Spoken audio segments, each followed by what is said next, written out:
آئیں پھر ایک اور چیز بھی تحفہ دیتا ہوں، حضرت امام حسن کا، یہ وہ گھرانہ ہے اہل البیت کا جن کی برکتوں سے معاشرے کو، زمانے کو دنیا بھی ملی، دین بھی ملا، عشق بھی ملا، حرمت بھی ملی، عزت بھی ملی، وقار بھی ملا، مانگنا بھی ملا، رونا بھی ملا، اشک بھی ملے، آنسو بھی ملے، اور اللہ کے خزانوں سے لینے کا مزاج بن گیا، اللہ سے لینے کا مزاج انہوں نے بنایا۔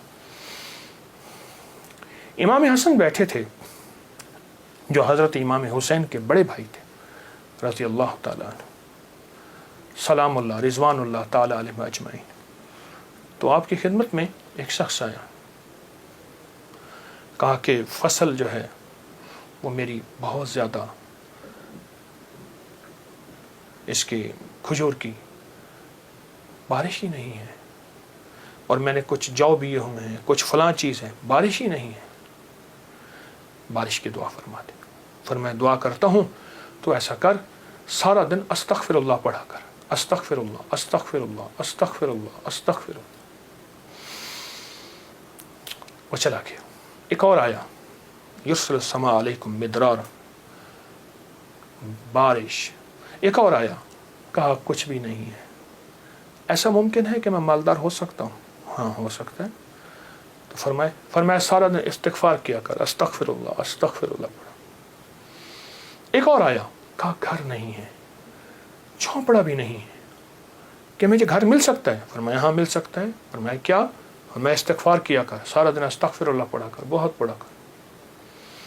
ایک اور آیا، اس نے کہا میں چاہتا ہوں میرے باغ ہوں اور میں باغات کا مالک ہوں، مجھ جیسا فقیر تنگ دست ایسا ہو سکتا ہے؟ میں ہو سکتا ہے۔ میں کیا؟ میں استغفار کیا کر۔ جو سائل آ رہا تھا اسے استغفار بتا رہے تھے۔ جب سارے سائل چلے گئے تو غلام نے پوچھا آقا آج آپ نے ہر بندے کو استغفار ہی بتایا ہے، کیا وجہ ہے؟ اور میں اللہ نے قرآن میں فرمایا ہے کہ جب تم استغفار کو لازم پکڑو گے، جب استغفار کو لازم پکڑو گے، پھر میں بارشیں برساؤں گا، پھر میں پھل دوں گا، پھر میں بیٹے دوں گا۔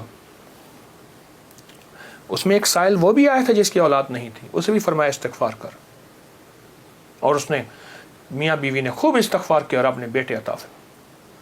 مدرارا بے اموال و بنی، انہارا، بیٹے، نہریں، نعمتیں، میوے، رزق، استغفار۔ اچھا استغفار سے مراد کیا ہے؟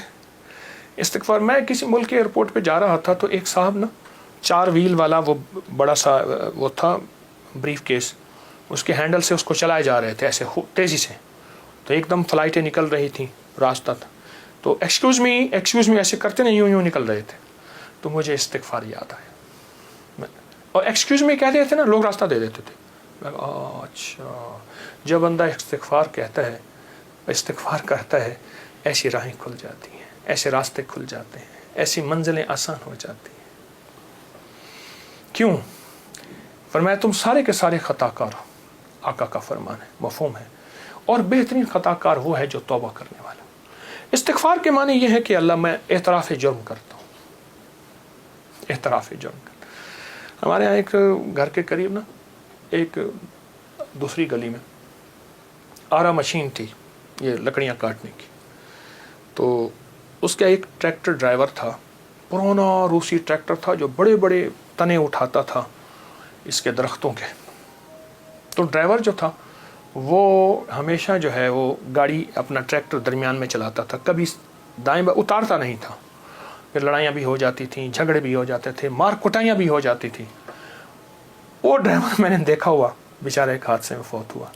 اچھا اس کے مزاج میں ایک عجیب بات تھی، وہ نا جاتے ہی لڑائی کر لیتا تھا، جھگڑے کر لیتا تھا، کبھی ٹریکٹر کا ویل نیچے نہیں اتارتا تھا۔ جھگڑا کرنے کے بعد، سارا کچھ کرنے کے بعد وہاں پہنچتے اپنی قمیض اتارتا تھا، پولیس والوں کو کہتا تھا، تھانے والوں کو، یا جہاں کہیں اس کو لے جاتے تھے انصاف کے لیے یا جھگڑے کو ختم کرنے کے لیے، کہتے مجھے مارے، میں مجرم ہوں۔ وہ کہتے بات کیا ہے؟ کہتے مارے، میں مجرم ہوں۔ اب وہ کیسے مارے؟ بات تو سنیں۔ اچھا وہ بات تھی ایسی کہ اس کو مار پڑنی تھی، جب وہ کہتا تھا مجھے مارے تو مار پڑتی ہی نہیں تھی۔ کیوں؟ اس نے آتے اعتراف جرم کیا۔ جو استغفار کرتا ہے وہ سارا دن جرم کا اعتراف کرتا ہے. مولا میری تنہائیاں بھی داغدار ہیں، میری آنکھیں، میرا دل، میرے جذبے، مولا میری دن رات سارے داغدار ہیں. مجھے اپنی پستی پہ شرم ہے، مجھے اپنی پستی پہ شرم ہے. تیری وسعتوں کا خیال ہے، پر اپنے دل کو میں کیا کروں، اسے پھر بھی شوق وصال ہے. یاد میں تیری سب کو بھلا دوں، کوئی نہ مجھ کو یاد رہے. کچھ تجھ پہ سب گھر بار لٹا دوں، خانہ دل آباد رہے. نظر سے اپنی سب کو گرا دوں، فقط تجھ سے فریاد رہے. یار رہے یا رب تو میرا، اور میں تیرا یار رہوں.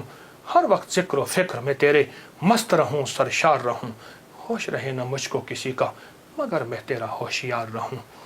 ہاں یہ استغفار ہے.